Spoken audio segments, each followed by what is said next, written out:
भैया कहते हैं समय बदलते कभी देर नहीं लगती। समय चाहिए कछु करवाए नदिया पे बैठो रोई रो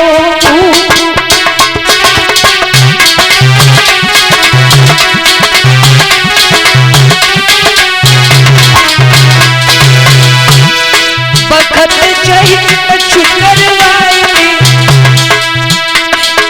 समय चाहिए कछु करवाए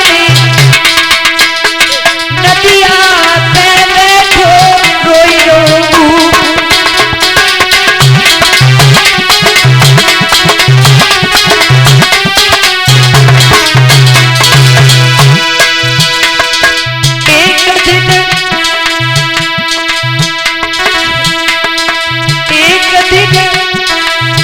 हम राजा रानी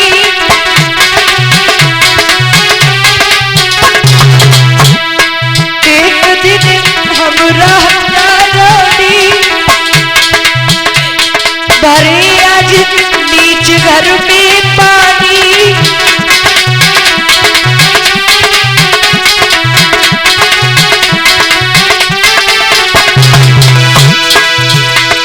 वक्त चाहिए कछु करवाए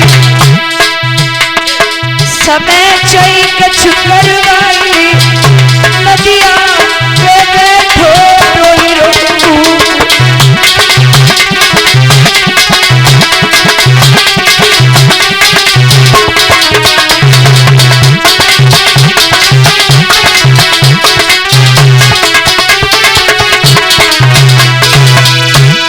समय चाहिए कछु करवाए नदिया पे बैठो रोई रो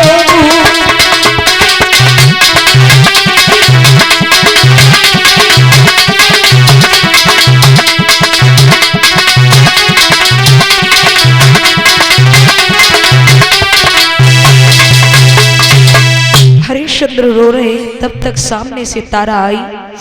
तारा को आते देखा, एक दिन एकदम से अपने आंसू पहुंच लिए। मेरी तारा आ रही है, मेरे घड़े को जरूर उठवाएगी। तारा पास में आई। महाराज आप? हाँ तारा, तारा मेरा एक काम कर दो।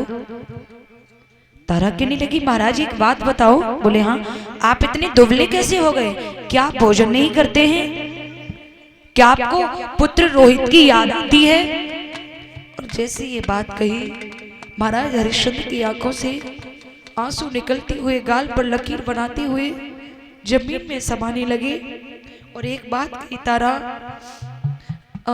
वो बातें छोड़िए ना। तारा मेरा एक काम कर दो। क्या? मेरे घड़े को उठवा दो तारा।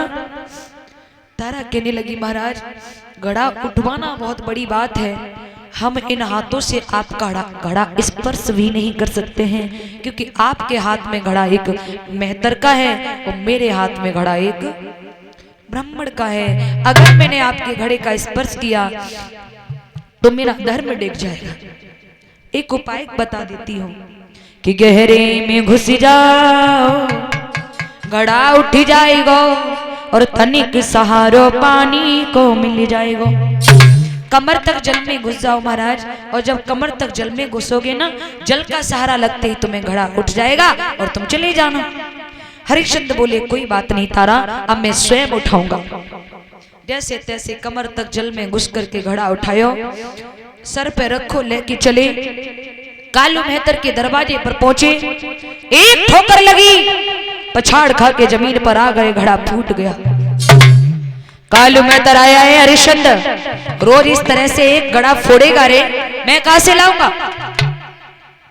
हरिश्चंद्र बोले मालिक गलती हो गई मालिक, अब नहीं फूटेगा। एक बात बता रे, क्या तू भोजन नहीं करता है? इतना दुबला क्यों हो रहा है? भैया हरिश्चंद्र कुछ नहीं बोले। भोजन वाली दुकान पर जाकर के देखा है तो सिर्फ उसमें 5 दिन का भोजन लिखा है। वो भी दुकान वाले ने बताया कि ये भोजन तो इन्होंने दान किया है। बारे बार हरिश्चंद्र इतने दिन हो गए तूने भोजन ही नहीं किया, चल कोई बात नहीं, अब एक काम कर। जी मालिक, एक हाथ में लाठी एक हाथ में कंबल, मरघट की रखवाली कर जाकर। और सुन, अगर कोई लाश लेकर आए तो बिना करके लाश को मत लगने देना। ठीक है मालिक। भैया बल्लेहारी बल्लेहारी बखत की बल्लेहारी, राजा से बन गए भिखारी बखत की बल्लेहारी। भैया हरिश्चंद्र को कंबल दिया है, लाठी दी है महाराज हरिश्चंद्र, मरघट की रखवाली करने लगे। तब कालू मेहतर ने हरिश्चंद्र का नाम रखा है हरिया। इधर ब्राह्मणी तारा से बोली, अरे तारा तेरो लाला जा दिन से आयो है, 2 पैसे को काम नहीं करे, अपने लाला ते कह दे कि ज्यादा नहीं, पूजा के लिए बाग से फूल तोड़ लाए।